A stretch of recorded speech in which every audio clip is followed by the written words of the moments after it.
Okay. Hello and welcome to another BossConstructor progress report, this time for May 2016.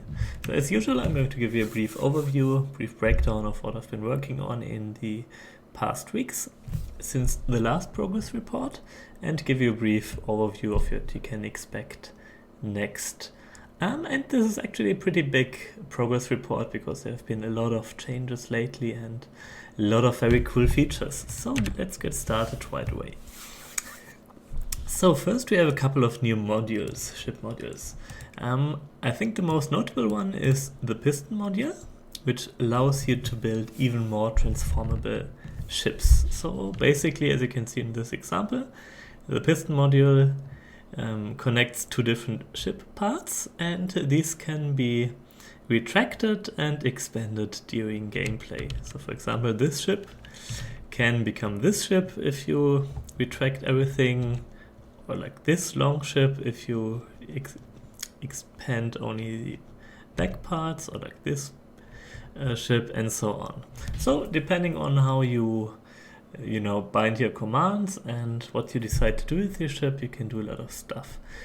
It's particularly useful if you have like vulnerable ship parts which you only want to expand when you fire, for example. But I guess mainly it's just a very fun module in general. Next, I've decided to take a couple of game mechanics which were sort of magic before and turn them into modules. So the first one is artificial intelligence control for ships. So previously it was basically just determined by ship type, and the ship type determined the AI, or whether there is an AI or not. And now it is determined by command center type. So basically, if you take an AI core, an AI command center, and put it on your ship, the AI will fly your ship. This can be pretty useful if you have multiple ship parts and you, for example, want to have like an AI sidekick to your ship. But it will also have other uses, as you will see. There are basically 4 different flavors of AI. There is the standard one, the boss AI, melee AI, which will, try to close distance very fast and ram your opponent, or Skirmish, which is sort of the opposite in that it tries to maintain a steady distance towards enemy ships. Alright, next we have the Integrity Enhancer, which is a module which expands the maximum boundaries of your ship.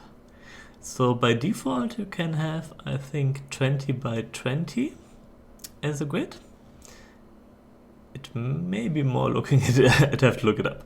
But you can install up to 4 or 5 integrity enhancers to your ship, and each integrity enhancer will expand this boundary by 1 in each direction. So you can have really, really massive ships by fully exploiting this module. Next we have the explosive charge, which is a pretty simple module which just explodes when it is destroyed. In the latest patch you can also bind keys to it to manually explode it, but you can sort of make like suicide kamikaze ships to attack and destroy itself, but also destroy your enemies. Next, I'm actually missing a few here, sorry. Oops. Okay, so the next big module is the Replicator. So previously ship factories were sort of magic, so they would just randomly spawn ships based on some programming. But now there's the Replicator module, which allows you to build your own ship factories. So let me see if I have it somewhere here. Yeah, here it is.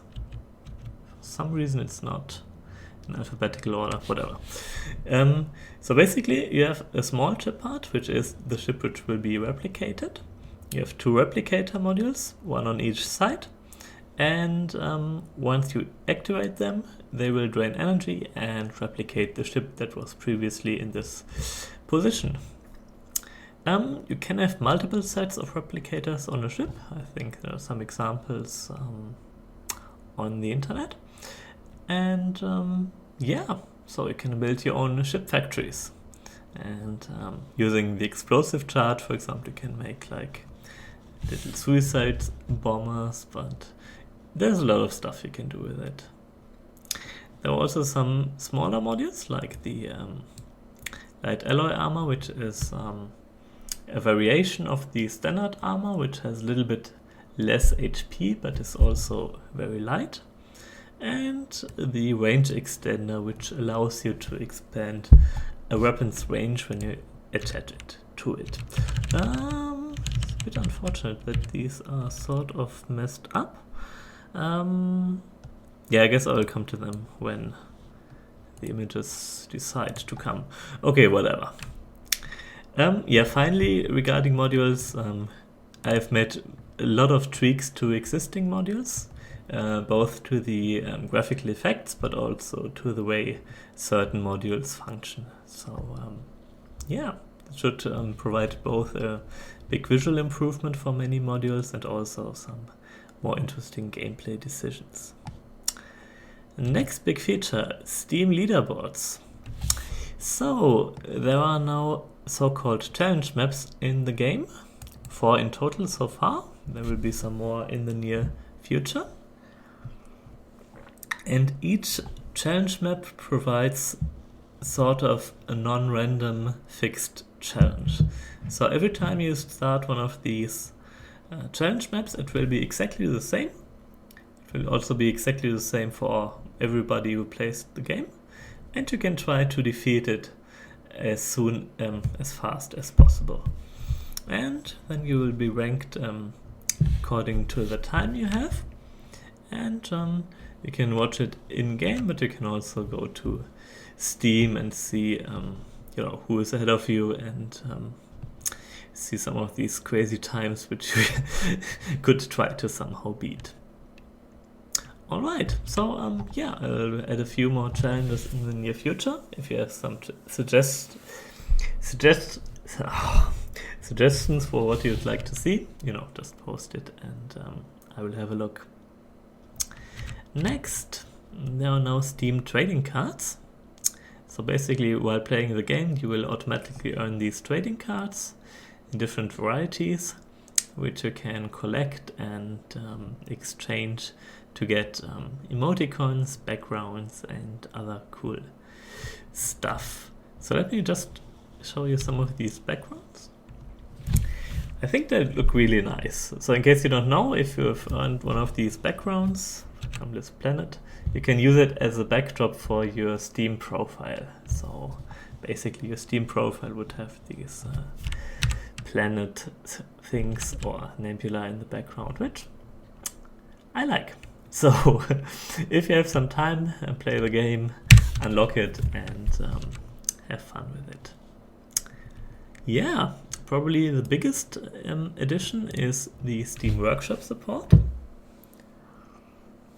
which is pretty much exactly what it sounds like. So you can upload and share your ships you have designed, and you can also browse other people's ships in the Steam Workshop and subscribe to a ship and, give it a try.